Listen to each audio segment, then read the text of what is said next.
Depuis le déclenchement de la crise anglophone jusqu'à l'élection présidentielle de 2018, il faut quand même rappeler qu'il y a des Camerounais qui ont été arrêtés, qui ont été mis en prison juste pour leurs opinions, pour avoir exprimé leurs opinions.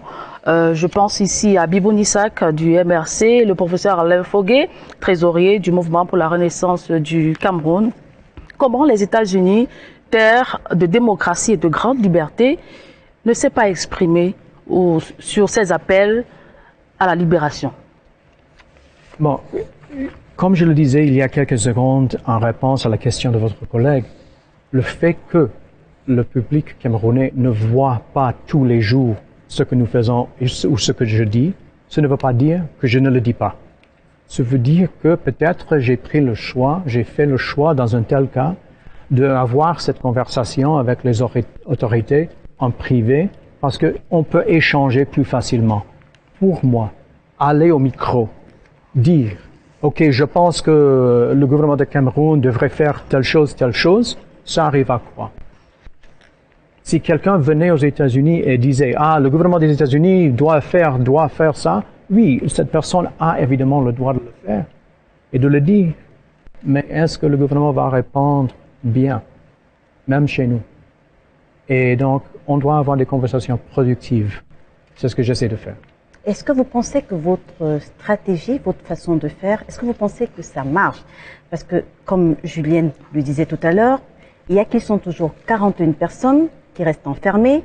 Certains ont été condamnés pour 7 ans par le tribunal militaire. Certains, dont une femme à la prison à Douala, a été condamnée pour 5 ans. Qu'est-ce que vous pensez de la démocratie telle que exercée, telle que pratiquée, telle que appliquée au Cameroun? Bon, je disais avant que chaque pays doit trouver son propre chemin. Chaque pays se développe dans son temps. Je peux être ici en tant qu'ambassadeur des États-Unis et je peux dire je critique ça, je n'aime pas ça. Mais ça arrive à quoi de le dire? Nous sommes tous sur nos propres chemins. Je soutiens le gouvernement américain à continuer à donner du soutien au peuple camerounais en termes d'aide humanitaire et nous promouvons les droits humains.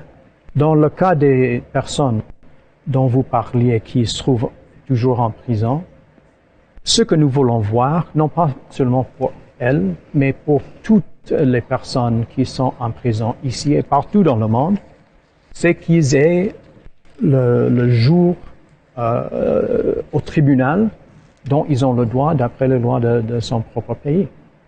Et la justice doit être poursuivie dans une manière ouverte, dans une manière où la personne a le droit d'exercer les droits qui sont lui accordés dans les lois de ce pays-là.